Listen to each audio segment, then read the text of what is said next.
Brethren, we're heading very much soon into the spring holy day season, which, for many of us, we do keep the Bible holy days. We have done for a number of years.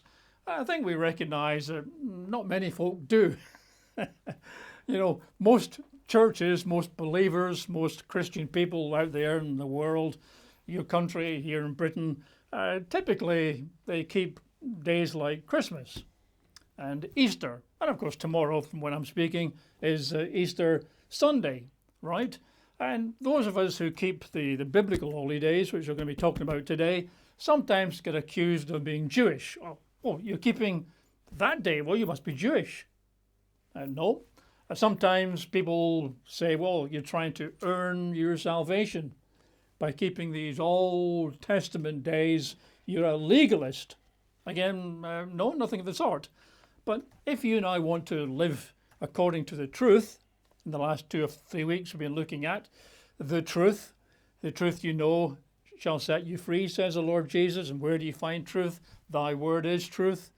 To the law and to the testimony. If we want to live by the truth, including when we turn up with God on a appointed time, on a holy day, we should probably look to the scriptures, to the law and to the testimony. Not, as it seems most people do, look to the customs and traditions of men, or the customs, traditions of their denomination. And even if these days go back many, many, many centuries, surely the right way to approach it is to say, well, to the law and to the testimony. What do I see in the Bible, right? What holidays do I find in the Bible? And I suppose another question would be, well, if we find them in the Old Testament, then should we still keep them today? If we are New Covenant people, should we keep holy days that we find in the Old Testament scriptures? And you might think at the same time, well, surely all these churches out there, the tens of millions, can't all be wrong, can they? Yeah. Of course, well, they can be.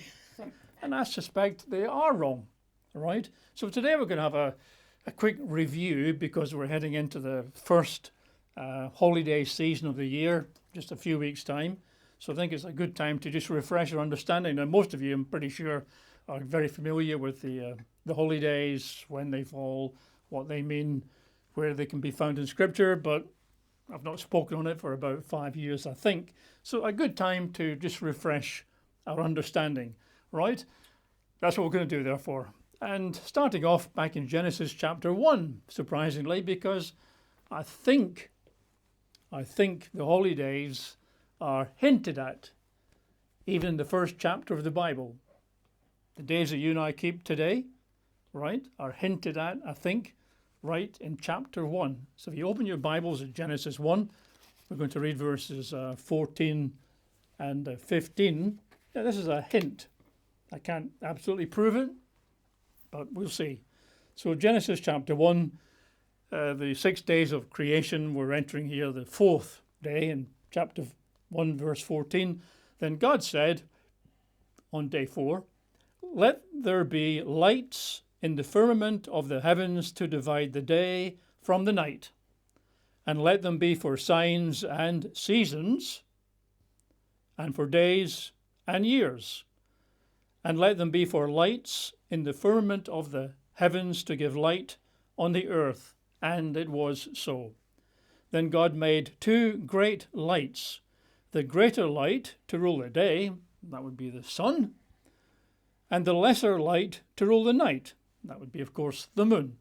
He made the stars also. Fair enough. So here we see the sun, the moon, the stars, but notice in verse 14, it says, the latter part of that verse, let them, the sun and the moon, be for signs and seasons, and for days and years. The sun comes up, sun goes down, those are days. But also it says for seasons, right? Now, seasons, you might think, well, spring, autumn, winter? Well, no, the sun and the moon aren't for seasons in that sense. The word seasons here is a Hebrew word, surprise, surprise, which is the word moedim. We'll come across it quite a bit. Singular is moed, M-O-E-D, And to get the plural, you add an im at the end, like cherub and cherubim and seraph and seraphim. So moed and moedim, right? And that's the word translated as seasons. Doesn't mean winter, summer, whatever, right? It means appointed times. Look at the Hebrew. It means appointed times. So it's where God says he wants to meet us. And he has an appointment with us. He invites us to meet him. If I said to you, let's meet up on the 11th of April at 6 o'clock in the evening, whatever, that would be an appointment, an appointed time when we've agreed to meet. So God has moedim, appointed times. So he set the sun and the moon in the sky to establish and set apart his appointed times, as well as for light and warmth, of course. Now, typically you and I guess, would refer to God's holy days, maybe God's feast days. But in Scripture, in the Hebrew at least, most of the time, the word in question is moed or moedim, appointed times. So there is at least a hint there, even in chapter 1 of Genesis, on the fourth day of creation, that God may have in mind, since he says he set the sun and the moon in the sky for seasons, amongst other things, and seasons are appointed times or appointments, that hints, suggests that possibly even in chapter 1, God has his holy days, his festivals, his appointed times in mind. Can't prove that, of course, right? But I think it's a strong hint. If we also look now at Psalms 104, I think I can, at least in part, back that up. So Psalms 104.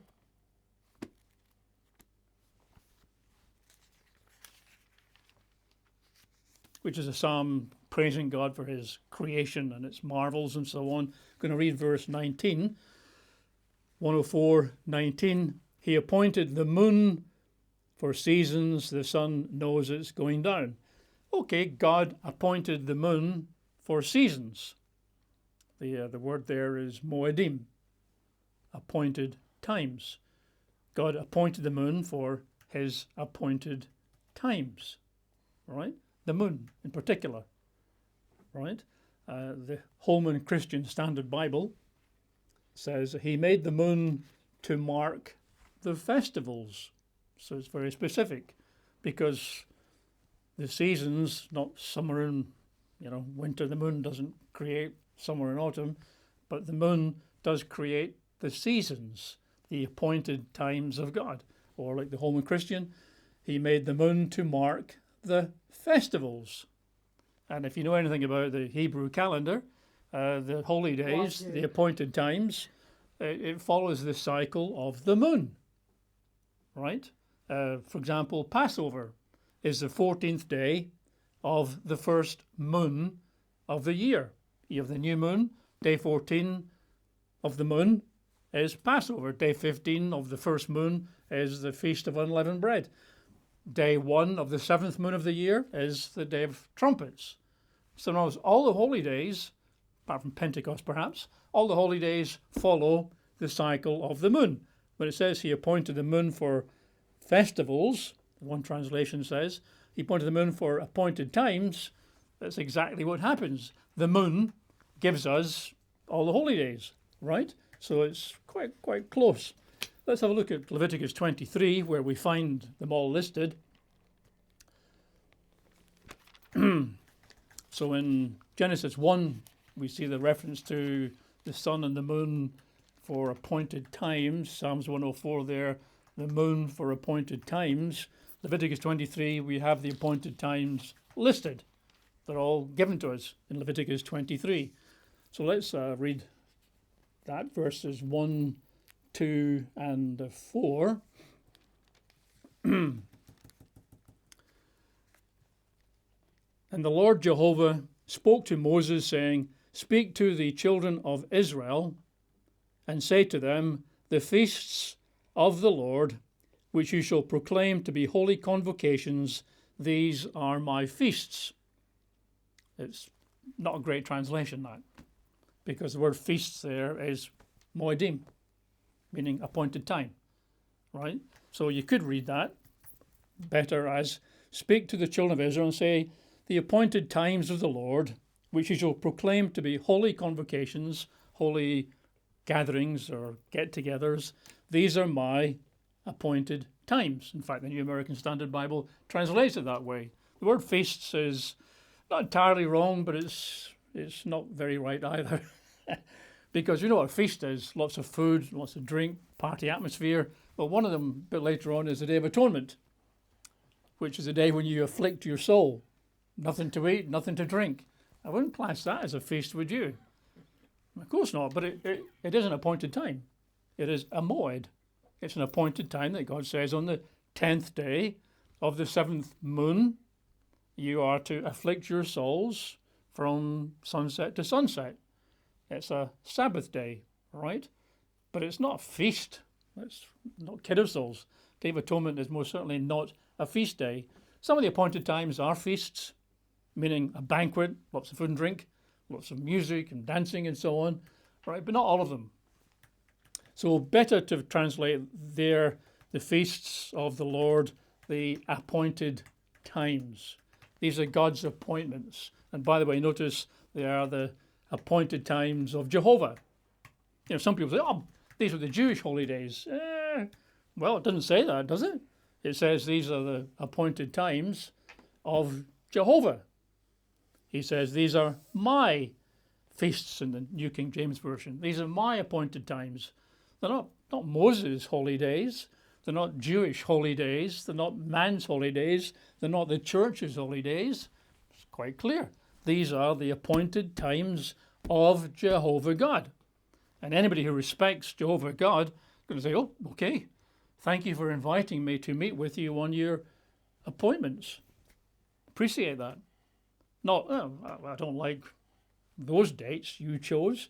I'd prefer Christmas in the heart of the winter, etc. Verse 4, we said as well, these, which are listed in the subsequent verses, these are the feasts or moedim. These are the appointed times of the Lord, holy convocations, which you shall proclaim at their appointed times, which is the correct translation of moedim. So they can translate it properly, the King James and New King James, because they've done it there, but mostly they go with feasts. Not really sure why, because you and I know that not every one of the days is a feast. Day of Atonement is the one that stands out, of course, very, very clearly. So in Genesis 1, you've got the sun and the moon in particular, being set up to identify the seasons, the moedim, the appointed times. Leviticus 23, it tells us what the appointed times are, right? So maybe it goes back to Genesis chapter 1. I personally believe it does, but it's not necessary to believe that. You might not see that, might not be convinced. But one thing for sure is when God gives his appointed times, his holy days, if you prefer, then I think God expects us to keep them as long as he tells us they are to be kept. Because I think all the holy days carry information about God's plan of salvation, which is applicable to you and me and ultimately the whole world.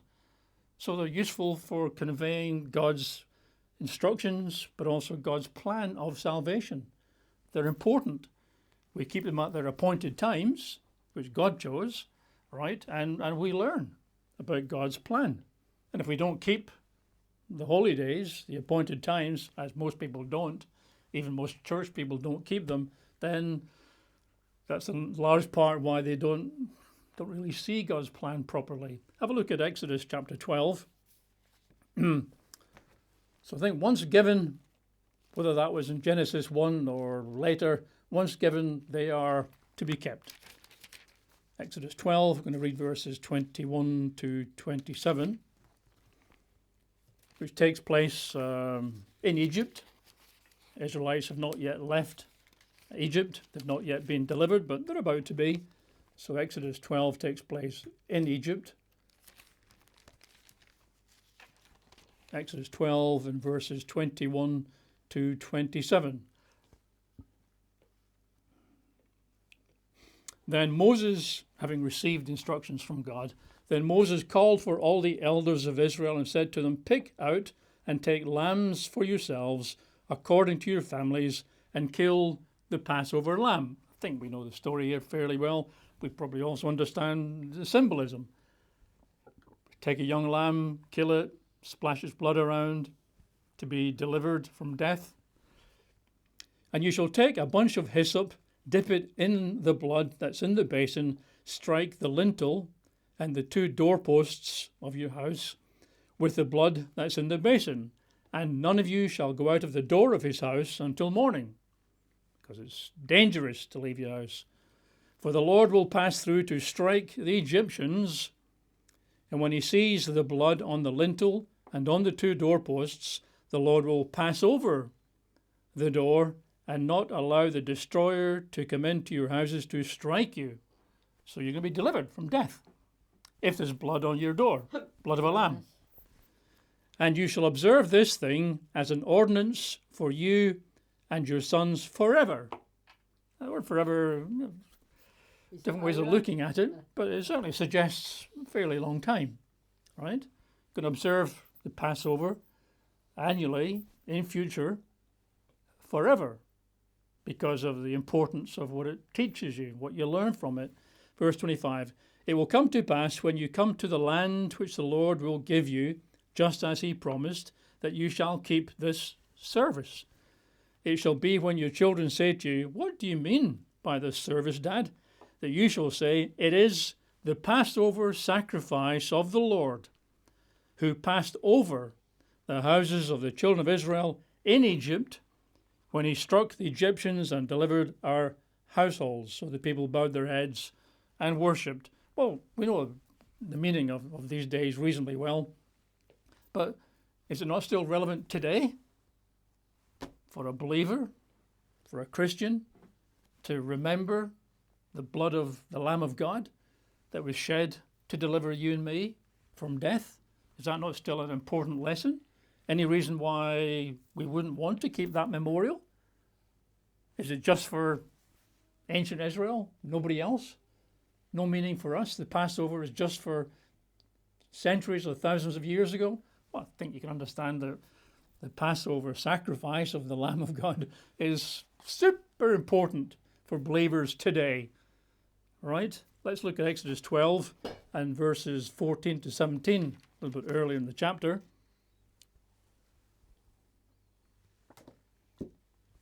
Exodus 12, verses 14 to 17. So this day, we'll find out in a moment, it's the 15th of the first month, counting the cycle of the moon. The new moon starts a month. 15th day is a feast properly, banquet of unleavened bread. So this day, the 15th, shall be to you a memorial. That's, you do something to remember something. And you shall keep it as a feast, and it is a feast here, it's a different word, it's not moed, right? It is an appointed time, but this particular appointed time is also a feast, a banquet, a good time. The Hebrew, if you're interested, is a chog, I think. C-H-A-G, it looks like chag, but I think they would pronounce it more like hag or hog. You shall keep it as a feast to the Lord throughout your generations.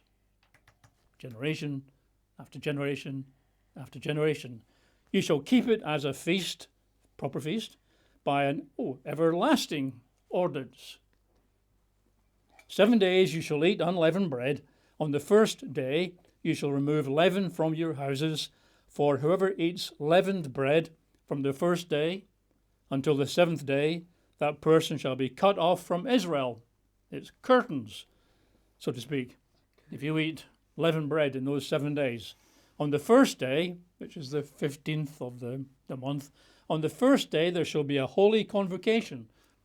Turn up together to honour God. It's his appointment, his appointed time.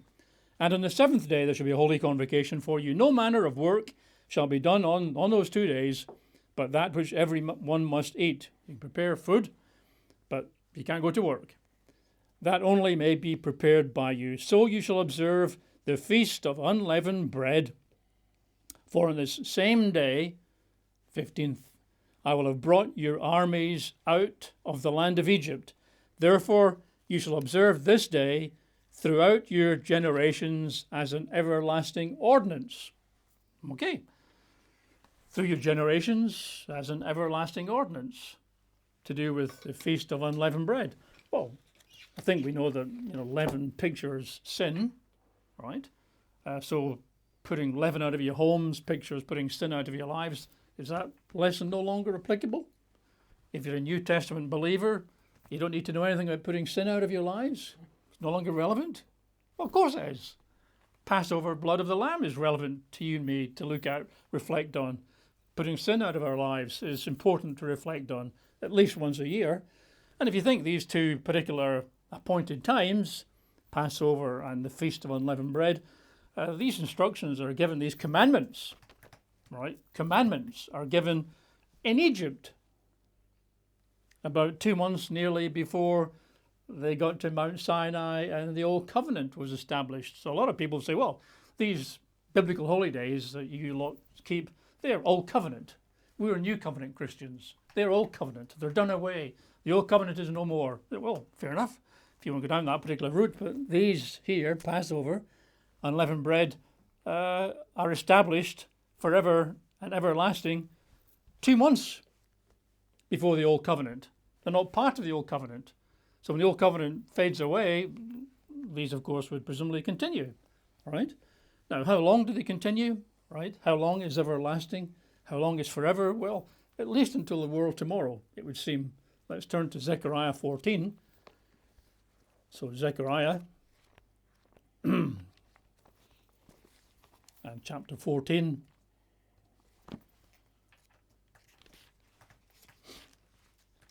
I'm going to read verses 3 to 4, 9, and then 16 to 19.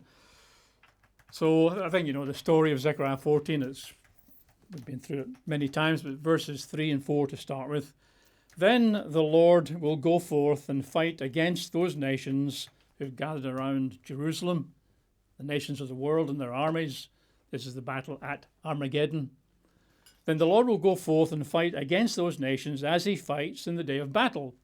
And in that day, his feet will stand on the Mount of Olives, which faces Jerusalem on the east. Jesus' feet on that day, at this time, will literally stand on the Mount of Olives. Said so. And the Mount of Olives shall be split in two from east to west, making a very large valley. Half the mountain shall move toward the north, half toward the south, and then this great valley in between as Jesus lands on the Mount of Olives. Verse 9 tells us at this time, and the Lord, Jehovah, shall be king over all the earth. So on this day, Jesus becomes king of all the earth. He's come back, his feet on the Mount of Olives, right, great earthquake, and Jesus from that day becomes the king of the earth. Verses 16 to 19, and it shall come to pass that everyone who is left of all the nations which came against Jerusalem to battle it shall go up from year to year to worship the King, the Lord of hosts, and to keep Christmas. Nope. To keep the Feast of Tabernacles, right? And it's obligatory. It's not, well, if you feel like going up to Jerusalem because it's a nice thing to do, have at it. If you don't, because there's some better stuff on the TV, the latest Kardashian adventure, stay at home if you want. No. Verse 17, it shall be that whichever of the families of the earth do not come up to Jerusalem to worship the King, the Lord of hosts, on them there will be no rain. Which without rain, no harvests, no food, starvation. If the family of Egypt will not come up and enter in, they shall have no rain.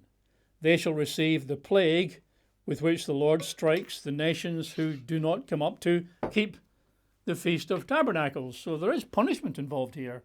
I mean, the invitation is there. This is an appointed time. Feast of Tabernacles, right? That comes on the 15th day of the 7th moon of the year. It's God's appointment.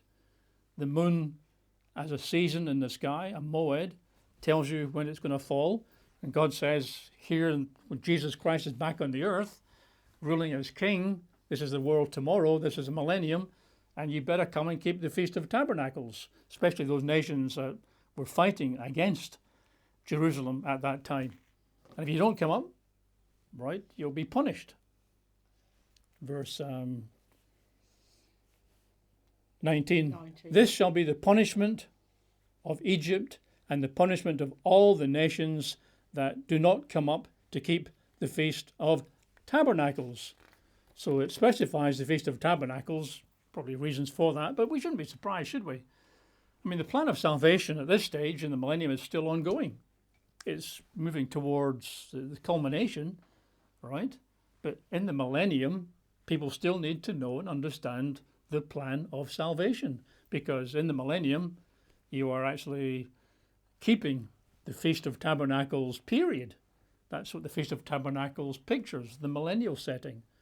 But people living in the millennium and people keeping the Feast of Tabernacles, there's still a great harvest ahead, the great white throne judgment, when the billions and billions who've never known the truth will be resurrected to physical life, be given their opportunity in a very peaceful, beautiful world to understand the truth, to understand Jesus, his sacrifice, to be invited to come into God's family for forevermore. Right, that is still ahead. So people living in the millennium will find that God's holy days, his appointed times, are as relevant for them as they are to us today. Right? They will learn from them. So they're important. And I think Zechariah 14 is quite helpful, because it takes us way past today, takes us into the millennium, which might be a few years ahead of us yet, and it shows us that in the millennium, the Feast of Tabernacles will be kept. Will that be the only one? I don't think so. I think it's specifically mentioned because of the relevance to people living in the millennium. It's their holy day period. Feast of Tabernacles is all about the millennium. People living in the millennium need to know that. They also need to know that it's not the end of the story. The last great day still lies ahead for them, with billions and billions of people yet to be called and given their opportunity. That's vitally important. So we can see possibly Genesis chapter 1, the seasons, the Moedim, they're listed in Leviticus 23. They're told to be kept forever and everlasting ordinances, and still being kept, it appears, in the millennium. Okay, but that's all Old Testament stuff, right? What about the New Testament? What does that reveal? Do the Old Testament days just disappear once we move into Matthew, Mark, Luke, and John, get replaced by Christmas and Easter? Or do we find that actually there's no change? The biblical holy days, appointed times of the Old Testament just continue. No great excitement. They were there before, they continue, they're still there. Still there in the millennium, as we've just seen. Right, so let's have a look at the book of Acts to start with, because the book of Acts is the history of the early New Testament church. Let's start in Acts chapter 2, see what we can find in the New Testament. Are we going to come across the establishment of the Christmas celebration, the Easter commemoration? We're going to come across the Feast of the Assumption, Corpus Christi, All Souls. What do we find in the New Testament? Well, here's the early days, right, of the New Testament church. Acts 2, verses 1 through 4. When the day of Pentecost had fully come, they were all with one accord in one place. Well, the day of Pentecost, that's one of the appointed times. In Leviticus 23, if we'd carried on reading, we'd have got to the Feast of Pentecost. It's way back there in Leviticus 23. Now, I remember when I was at school, Catholic school, and we did the book of Acts when I was about 16 or thereabouts. I think we only got as far as chapter 10 in the year we were doing it. But when I read Pentecost had fully come when I was about 16, I thought, oh, that's the first Pentecost ever. Because, well, didn't know any more than that. Didn't know anything about the Old Testament holy days. I only knew of Christmas and Easter, All Souls and Corpus Christi and things like that. Knew nothing about the holy days of the Old Testament. So I thought that's the first ever Pentecost. That's because you're a bit dim then. And yet it's actually about the 1400th and something Pentecost. All right, the day of the first fruits, often referred to as the day of weeks. When the day of Pentecost had fully come, they were all with one accord in one place, and suddenly there came a sound from heaven as of a rushing mighty wind, and it filled the whole house where they were sitting. Then there appeared to them divided tongues as of fire, and one sat upon each of them. And they were all filled with the Holy Spirit, and began to speak with other tongues as the Spirit gave them utterance. So, miraculous day. The Holy Spirit falls down on them, speak with other tongues, tongues of fire over their heads, all quite dramatic. And several thousand people were delivered that particular day, as we'll read later on, right? Day of Pentecost, right? But it's not a brand new day. It's not the first ever Pentecost. Like I said, it's been running since about 1400-ish BC. Been 1,500 nearly Pentecosts before this, right? And I thought this was the first Pentecost, and I thought it was called Pentecost somehow because the church began on that day. And of course, a number of churches, Catholic Church still, Church of England still, some other the major denominations still keep Pentecost, but they do it because in their eyes they are celebrating the birthday of the church. This is the day the New Testament church began, when it was birthed, and so they celebrate Pentecost annually as a celebration of the birth of the church. But this goes back 1,400 odd years, right? Let's have a look at chapter 20. And of course you think, well, keeping Pentecost makes sense. It's in the Old Testament, right? Jesus has gone up to heaven a few weeks earlier, a week and a half earlier, and they're just carrying on keeping the Old Testament appointments with God. That's what you'd expect. Not remarkable. It's just, that's what you expect. Acts 20. Let's read the verses 5 to 6. So Luke is recounting here the journeys of the Apostle Paul and his team when there was extra of them. And he says, verse 5 through 6, "These men, going ahead, waited for us at Troas. But we," so Luke was among them, "but we sailed away from Philippi after the days of unleavened bread, and in 5 days joined them at Troas, where we stayed for another 7 days." Right? So here's Luke doing his stuff, doing the journeys, the itinerary of Paul. And of course he's writing, if you remember, to Theophilus, the famous thistle sifter. If you were ever in the Spokesman Club, Theophilus the thistle sifter sifted thistles and so on. You can't be a real Christian if you haven't been in that club. It's one of the tongue twisters, to learn. That Moses supposes his toes are roses, and Moses supposes erroneously, and so on. So he's writing to Theophilus, who appears to be a Gentile, right? So Luke wrote Luke to Theophilus. The Gospel of Luke was addressed to Theophilus. The book of Acts is addressed to Theophilus. Appears to be a Gentile, right? Can't prove that, of course, but looks quite likely. And here Luke says, "We sailed away from Philippi after the days of unleavened bread." It doesn't explicitly say that, and we kept the days of unleavened bread, right? Doesn't state that explicitly. But why would you choose to write to a Gentile round about 60 AD, 30 years after the crucifixion and resurrection? Why would you write to a Gentile and say, you know what, back in the days of unleavened bread, we moved over there and did this? It would be meaningless. It's meaningless to most of your friends and my friends and relatives today. If you wrote to your family and said, "Oh, we're planning to come round and pop in and see you just after the days of unleavened bread," when are they coming? What's the other about days of unleavened bread?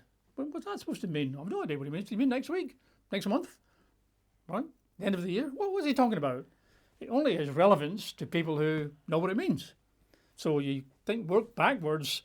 Luke was able to write to Theophilus the Gentile round about 60 AD and say, we were moving from A to B, and we did that at the time of the days of unleavened bread. That can only be really relevant, have any meaning to somebody who knows what the days of unleavened bread are. So a Gentile from 60 AD knows what the days are, right? Makes sort of sense. The simplest explanation is that Theophilus kept them. and knew what time of year was being referred to. If you look at Acts 20, same chapter, let's read verses 13 to 16. So the story of Paul's movements continues. Then we went ahead to the ship and sailed to Assos, there intending to take Paul on board, for so he had given orders, intending himself to go on foot. So he sort of walked, they sailed around the ship, going to meet him at the far end. And when he met us at Assos, we took him on board and came to Mytilene.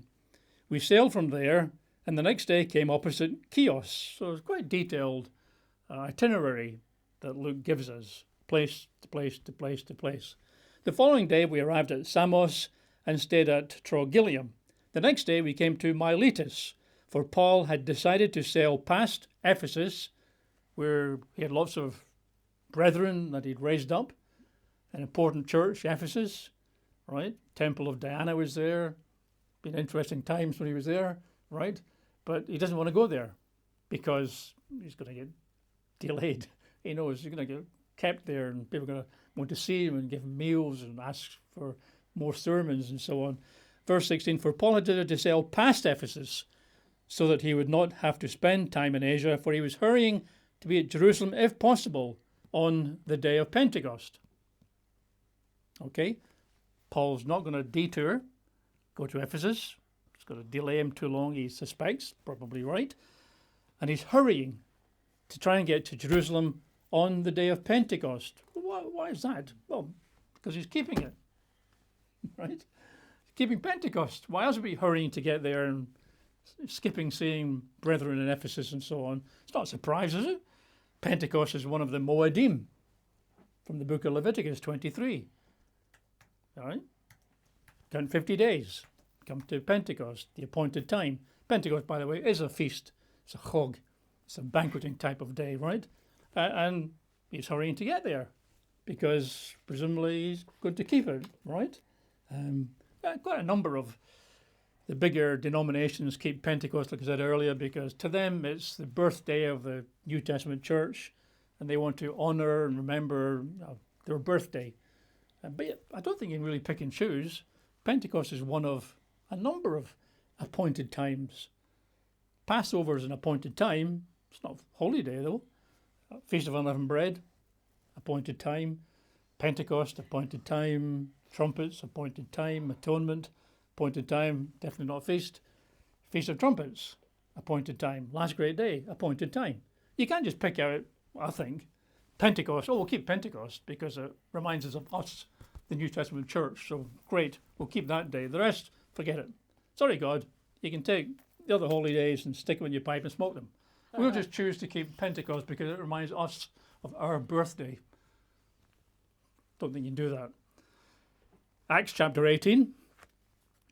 So we're still looking at the history of the early church, mostly, of course, following Paul around.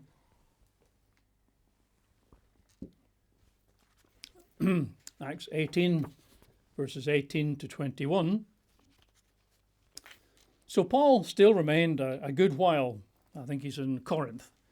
Then he took leave of the brethren and sailed for Syria, and Priscilla and Aquila were with him. He had his hair cut off at Cenchrea, for he had taken a vow. And he came to Ephesus and left them there, but he himself entered the synagogue and reasoned with the Jews. When they asked him to stay a longer time with them, he did not consent, but took leave of them, saying, I must, by all means, if possibly can, must keep this coming feast in Jerusalem. But I will return again to you, God willing. And he sailed from Ephesus. So here's Paul being leaned on to stay and preach a bit more and so on. But he says, I can't. Look, I'd love to. I'll come back later on. But for now, I really must try my very best to get to Jerusalem and keep this feast, this coming feast. Which feast? Christmas? Well, it's not. Easter? No, it's not. If you check the commentaries, Jameson, Fawcett, Brown, Adam Clark, those sort of commentaries, they'll guess because they don't know for sure. Well, it doesn't say what it is, so I can't do more than guess either. But they'll guess probably Passover, maybe Pentecost. And I think the reason they guess those two, it's the only two they acknowledge exist in the New Testament. Passover, Lord's Supper, communion, maybe Pentecost. So we've seen that several times. So, and it could be that Paul was just celebrating the birthday of the New Testament church, maybe. So if you look at the commentaries, they'll give you Passover, Pentecost, but they honestly don't know.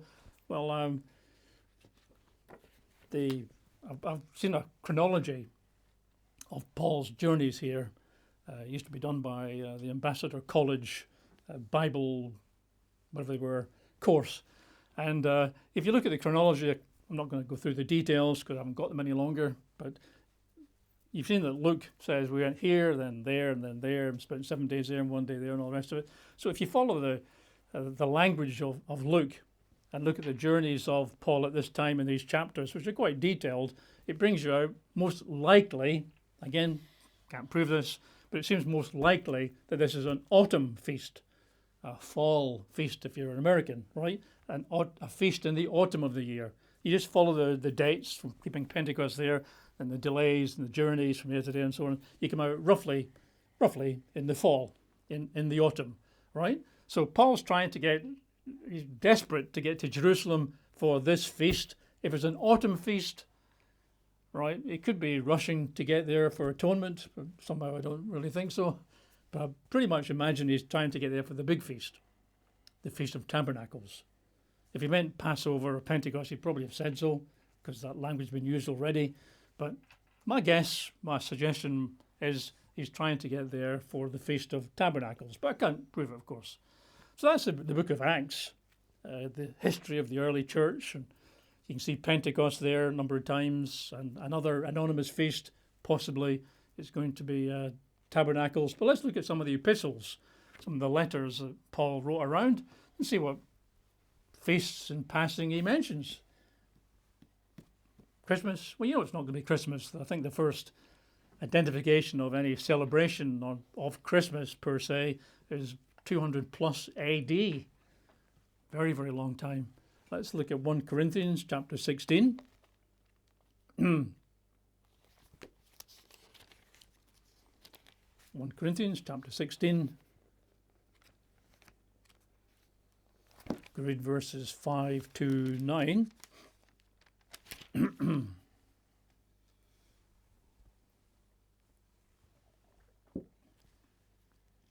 So he's writing to the people in Corinth, of which many were Gentiles. I suspect most might have been Gentiles.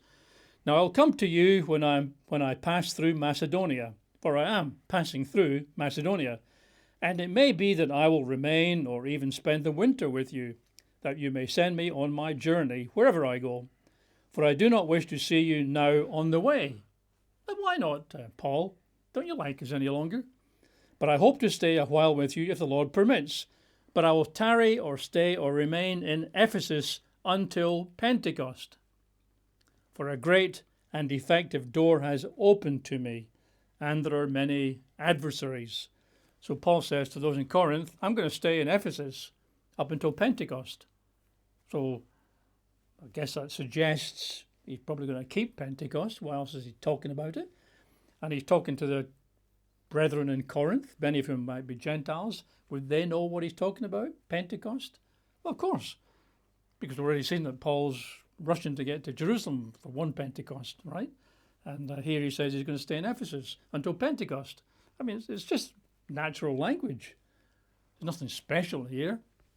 It's not making a big fuss of it. It's just when Luke records the journeys of Paul, or when Paul writes to a congregation somewhere, he just drops in, sort of nonchalantly, in passing, language which identifies the biblical holy days. Because I guess in those days, if people didn't have more detailed calendars, didn't have the smartphones with all the dates on them, didn't have a diary that you could flip over, right? The holy days were quite useful. Passover's then, Feast of Unleavened Bread's then, Pentecost early summer, then we come to the autumn, the fall of the year, then we have trumpets and atonement and tabernacles and so on. They're quite helpful, just to let you know what part of the year you're in. Look at 1 Corinthians chapter 5. verses 6 through 8.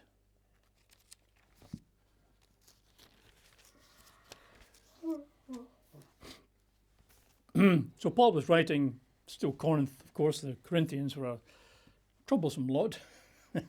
Said before that the church I used to go to way back in the 1970s and through the 80s was known as the Corinth of British Isles. Not for good reasons. It was a hotbed of issues. Hotbed, yeah. Hotbed of issues. Lots of carnality. They invented it there. That's where I learned how to survive.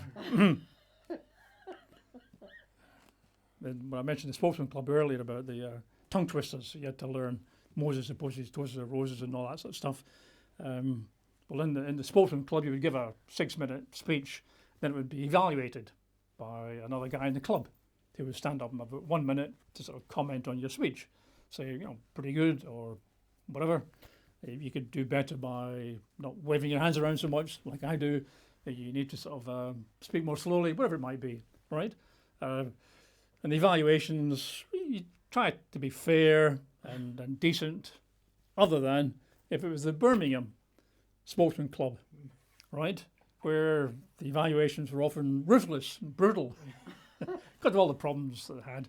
And it became known around England at least that if somebody was in a Spokesman Club, say in Bristol or London or Nottingham, whatever, and the evaluator would stand up for his 1 minute to comment, he might say, I'm going to give you a Birmingham evaluation, which means blood's about to be shed.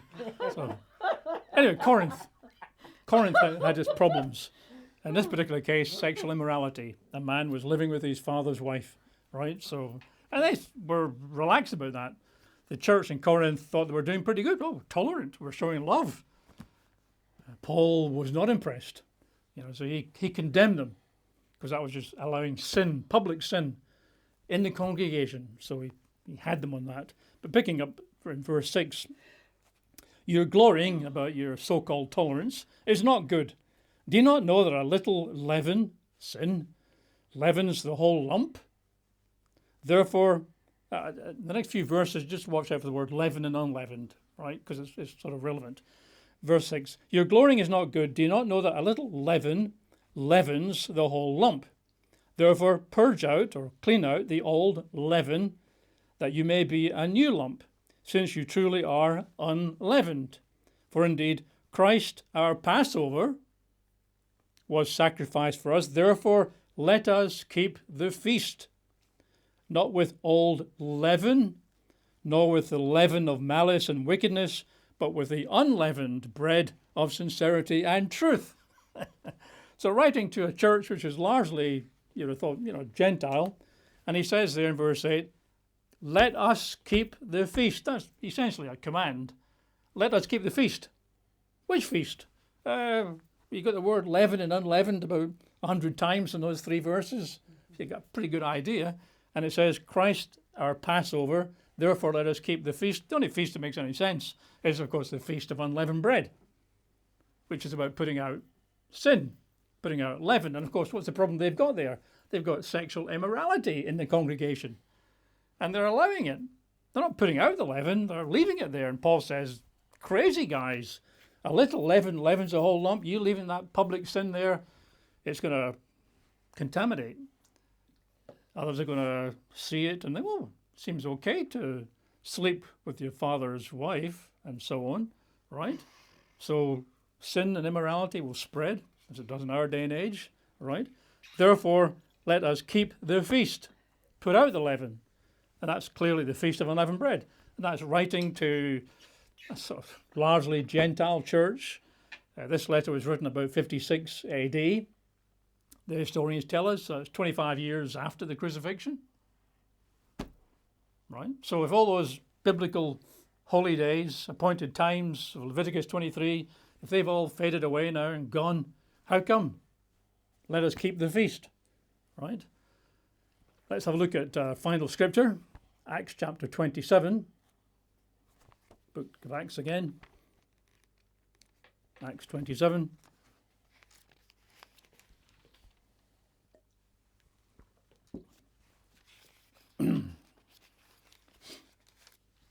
going to read verses 9 and 10. So again, Luke is continuing the journeys of the Apostle Paul. Luke is with Paul at this time. They're heading off to Rome. Paul's in chains, right? He's in trouble. He's called out. He wants to go to Rome to appeal to Caesar for his freedom from the accusations of the Jews. And the journey is quite a long journey and not a very pleasant journey, because later on in this chapter they get shipwrecked and before Paul finally gets to Rome. So picking up the story partway through his journey from Jerusalem to Antioch and then across the Mediterranean and up to Rome. Now, when much time had been spent and sailing was now dangerous because the fast was already over, Paul advised them, the sailors, saying, "Men, I perceive that this voyage will end with disaster and much loss, not only of the cargo and ship, but also our lives." So he's warning them that trouble's ahead, which happened a few verses later. They ran aground and the ship was broken up and they only barely saved their lives, landing finally at Malta in the Mediterranean. But notice there, Luke, in explaining this to Theophilus, right, the Gentile, he says, it was getting dangerous, Theophilus, because the time of year, the fast was already over. Now, do you think Theophilus said, what's he on about? Fast? What fast? Fast every week? The Pharisees fast twice a week? Well, what's Luke, my friend, on about? Oh, of course, Theophilus knew what he was on about, because as most commentaries will tell you, the fast refers to the Day of Atonement, right? So what Luke is saying there is, it's the time of year when the Day of Atonement is over, which of course is quite late in the year, all right? Very often for us, it turns out it's sort of Octoberish time, right? So quite late in the year, and if you know the Mediterranean, as people in those days might have done, they realise that once you get up to the Day of Atonement, after that, it's troublesome sailing in the Mediterranean. Weather gets pretty bad, at least in that era. So he doesn't explain there, to be fair, that they kept their fast, that they kept the Day of Atonement.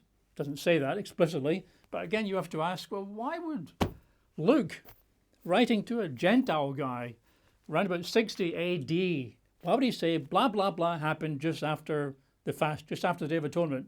It would have no meaning to most people today. If you went around your estate, your street, knocked on a few doors and said, what time of the year is the fast? What? Talking about Lent, perhaps? Ramadan. Right? Ramadan? Might be Ramadan, right? But obviously Theophilus knew, because although it doesn't explicitly state that they kept the fast, it seems most likely that Theophilus kept the fast and knew when it was, right? So if you just read through the New Testament, just casually, informally, right, you just not the holy days pop up here, one pops up there, one pops up over there. It's just what we'd expect in reality, isn't it? There's not a big fuss made. Why should there be a big fuss? If the biblical holy days are God's holy days, these are the feasts of Jehovah, said God. Wasn't Moses that wrote that. Moses was hearing from God. God said, these are my appointed times, which you shall observe, right? And if those are God's holy days, right, and if they contain important lessons for you and me, I mean, I've been frustrated occasionally in the past when I've gone to a church service somewhere on one of the holy days, one of the appointed times, and I've got there, and for whatever reason, the minister has just talked about something irrelevant on a holy day, right? It's happened a few times. That once we went to one particular church fellowship and they played a cassette tape which had been made a couple of weeks earlier by the then high up, elder.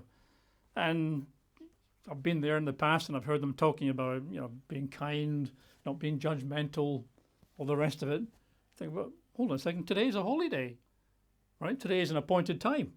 Today is one of God's festivals. And all the festivals, all of God's holidays contain meaning. They're instructing us about the plan of salvation. Every day is chosen date-wise by God. It's named by God.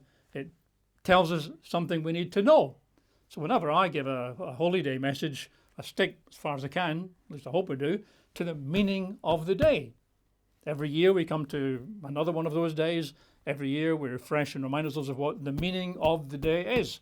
So I've been to, like I say, several Holy Day services where the minister has talked about something that might be useful. Especially the feasts where they all have different subjects. Might be okay, but it's nothing to do with the day.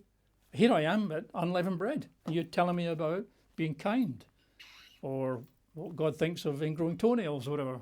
So I want to hear about unleavened bread. I want to hear about leaven and unleavened. Tell me what the day represents, what it's for, why God gave it to us, what his appointment with us is for us to learn. So, not quite sure what I'm talking about that. It seemed to get off the chart a little bit there, off the topic. Anyway, the point is that we find the holy days throughout the New Testament just popping up here and there, almost at random, right? Because, of course, they continued. They're good. They convey lessons. That was the point I was making. And, of course, the New Testament believers, Book of Acts, the letters Paul wrote, you and me today, people living in the millennium, we all need the lessons of the holy days, right? God's appointments are important, right? And so God's appointments with his people still stand today. So you and I, as we keep the biblical holy days, the biblical appointed times, we might be in a minority. Well, no, we are a minority. Small minority. But it's the right minority to be in. So let's keep on keeping them. And of course, we'll be starting that in just 2 or 3 weeks' time, won't we? Something to look forward to. And with that, we'll conclude today's message.